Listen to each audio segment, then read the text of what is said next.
Olá, eu sou o Marcos Ramon e hoje eu vou fazer uma apresentação dos capítulos 2 e 3 do ensaio sobre a violência de Hannah Arendt.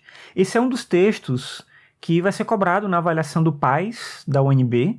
Então, se você está ouvindo isso que eu estou falando aqui, provavelmente isso tem a ver com o fato de que você vai fazer essa prova. Talvez não só, talvez você se interesse também pela autora, pela Hannah Arendt, ou sobre esse tema específico.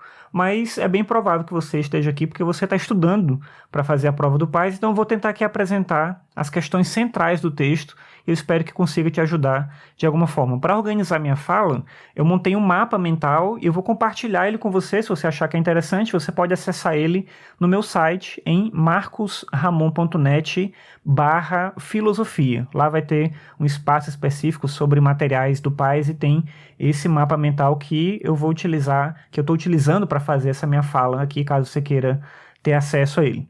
Bem, mas antes de entrar na discussão específica do texto, é importante falar rapidinho sobre a autora. É só uma nota mesmo, só para você entender quem ela foi.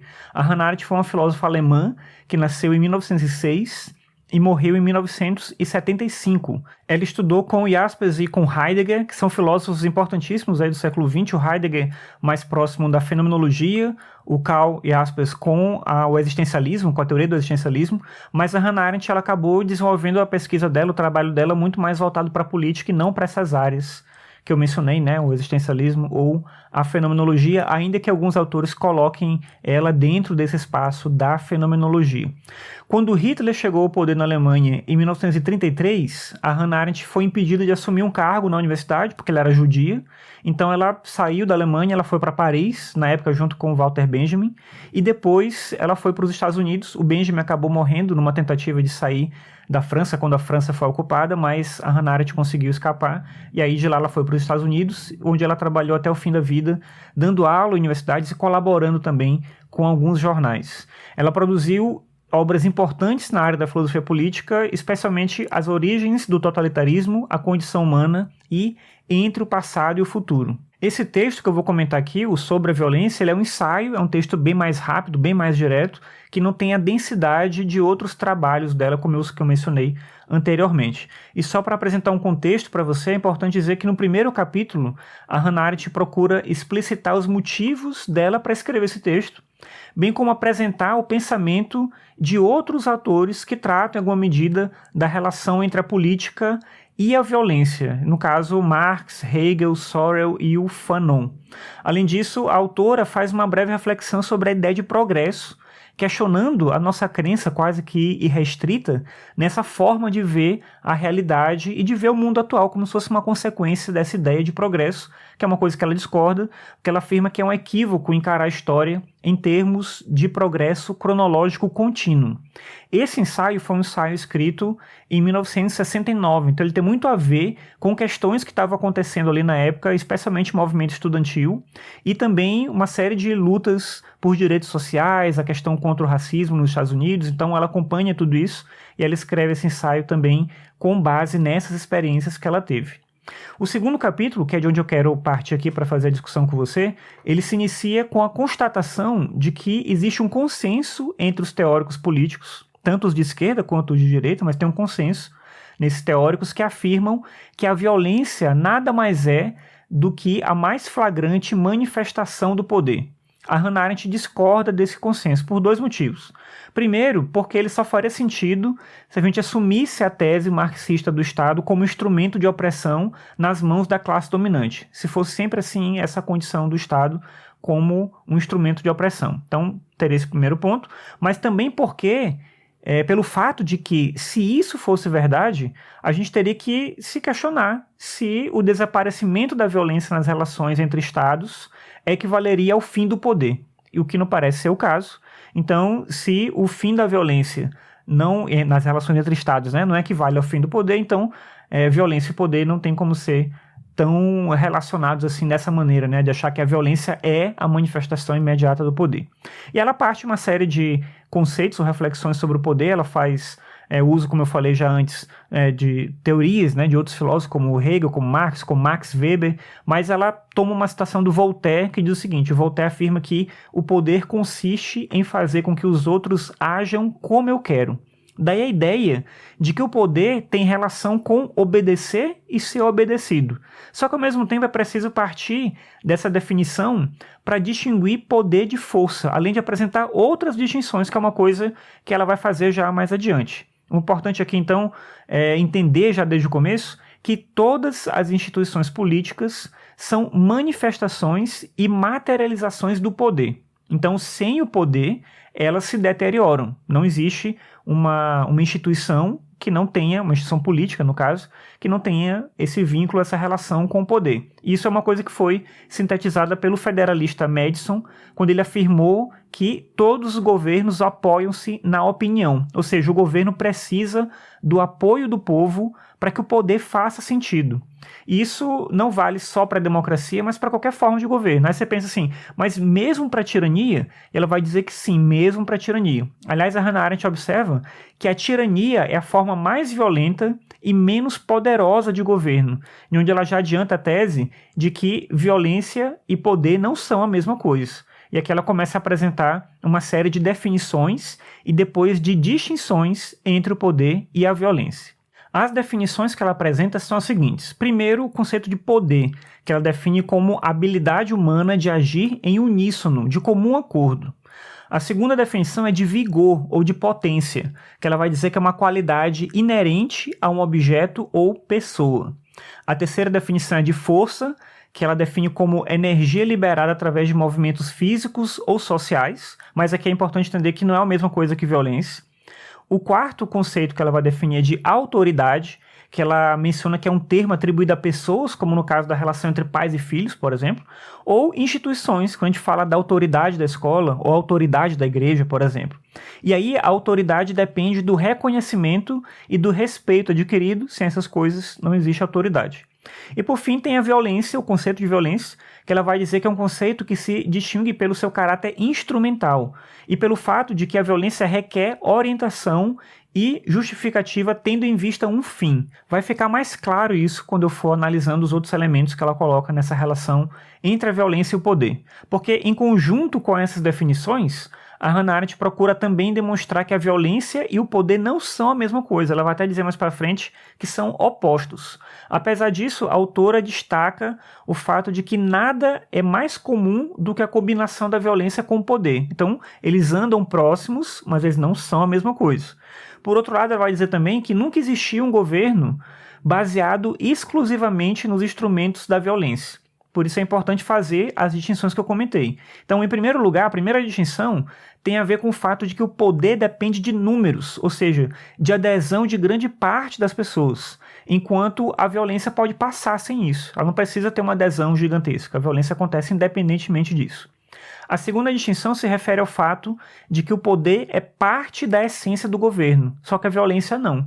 A violência não é a essência do governo, como eu comentei antes, nem existe, como ela vai dizer, necessariamente um tipo de governo exclusivamente baseado na violência. Então, tem essa distinção também que é importante.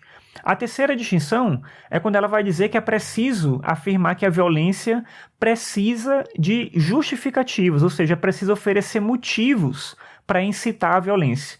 Já o poder precisa de legitimidade. Quando a gente considera o poder legítimo, a gente não tem que ficar justificando a existência dele. Agora, um ato de violência precisa ser justificado.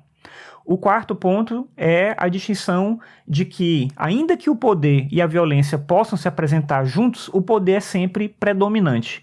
E aí é importante sempre lembrar que a Hannah Arendt trata a violência como um instrumento, um meio e não um fim. Daí essa diferença que vai ser sempre colocada. A quinta diferenciação é que a violência pode destruir o poder, mas é incapaz de criar o poder. Por meio da violência você não cria o poder, mas você pode destruir o poder que está instaurado. Você pode tirar, digamos assim, a legitimidade do poder. E por fim, a última proposição de distinção que ela vai apresentar entre os dois conceitos é quando ela afirma que a violência não pode originar-se do seu oposto, sendo que o oposto da violência é justamente o poder. E aí, com essas distinções, ela conclui o segundo capítulo. O terceiro capítulo de Sobre a Violência começa com a tentativa de se entender a natureza e as causas da violência, Para isso, a Hannah Arendt rejeita duas teorias. A primeira teoria é a teoria dos biólogos e zoólogos, que vão afirmar que a violência é parte da condição animal e que, portanto, o ser humano é violento por conta da sua natureza. E a outra tese que ela vai rejeitar é aquela que propõe que a violência se origina do ódio. A Hannah Arendt rejeita essas duas teses porque, de acordo com ela, é o uso da razão que nos torna perigosamente irracionais. Ela coloca aqui um paradoxo, mas a ideia é que, bem, a gente faz uso da razão, o ser humano é um ser racional, mas se a gente julga às vezes nossos atos como irracionais, não é por conta da nossa natureza animal, mas sim porque a nossa razão potencializa nossas ações, especialmente nesse caso, nossas ações mais violentas. Então, apesar de apresentar pontos de vista como o do Fanon, que eu comentei lá no começo, né, ela vai trazer as ideias dele. O Fanon defendia, por exemplo, que a vida é um combate sem fim, então ele vai entender a violência como algo intrínseco à própria vida. Apesar de colocar esses pontos, né, para discussão, a Hannah Arendt não concorda com a ideia de que a violência é inerente à condição humana no sentido de ser algo do qual a gente não pode se livrar. Aliás, para ela, nada é mais perigoso em termos políticos do que interpretar violência e poder em termos biológicos. Um exemplo disso está no racismo, porque, como ela vai mostrar, o racismo não é um fato da vida, não é uma coisa que realmente existe. O racismo é uma ideologia. E, por isso, a violência nos confrontos raciais, como em tudo mais, não é irracional, no sentido de que existe independentemente de qualquer outra coisa. Então, nem o poder, nem a violência são naturais, mas sim circunstâncias da vida política. Porque, no caso do racismo, por exemplo, essa ideia de uma naturalização da condição humana vai levar alguém a acreditar que o racismo é parte da natureza humana, e esse tipo de argumento que ela quer rejeitar justamente por isso.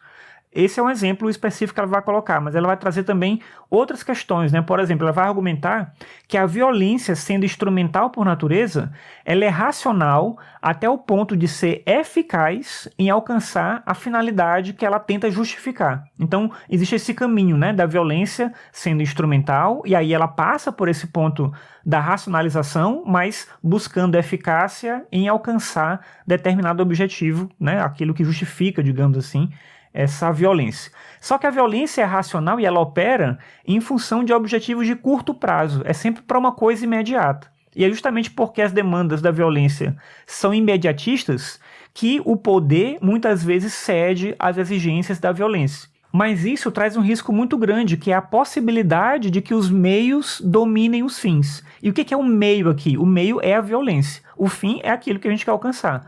E esse meio, a violência no caso, não é um meio que a gente deveria buscar, né? Que a gente deveria justificar. E esse é o problema que ela coloca, né? Quando o objetivo da violência é um objetivo de curto prazo e o poder cede a esse tipo de demanda da violência, a gente pode acreditar então que a violência é um bom meio para alcançar aquilo que a gente quer. Isso pode gerar mais problemas do que trazer os benefícios que a gente imaginava.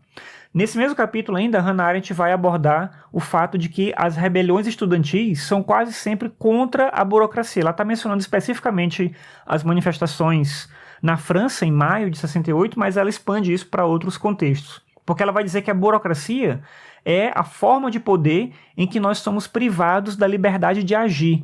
E, de acordo com ela, o agir é que nos torna políticos. E é por esse motivo que o aparelhamento do Estado e a complexidade dos sistemas políticos modernos acabam afastando as pessoas da política e levam elas a buscarem isso que ela vai chamar de glorificação da violência. As pessoas vão acabar entendendo que a violência é um caminho melhor.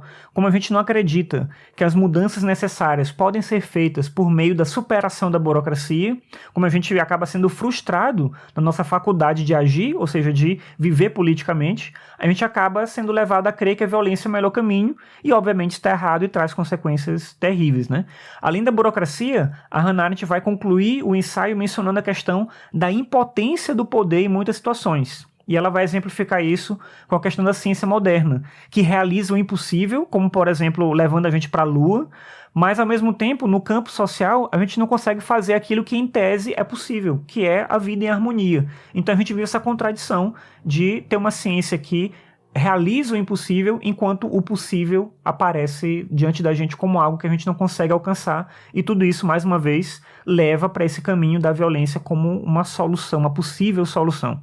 E é por tudo isso e por conta dessa glorificação da violência, que eu já mencionei agora há pouco, que a Hannah Arendt conclui o texto afirmando que toda diminuição de poder é um convite à violência, por isso é importante pensar a política e pensar estratégias para que a gente não tenha que fazer uso da violência. A violência não é o melhor caminho para resolver os problemas que a gente tem. Bem, mas é isso. Eu espero que você tenha gostado dessa apresentação que eu fiz do texto sobre a violência da Hannah Arendt. Qualquer questão que você tenha, você pode deixar para mim, que eu tento ajudar também a esclarecer mais alguma coisa específica. E é isso. Até mais. Tchau.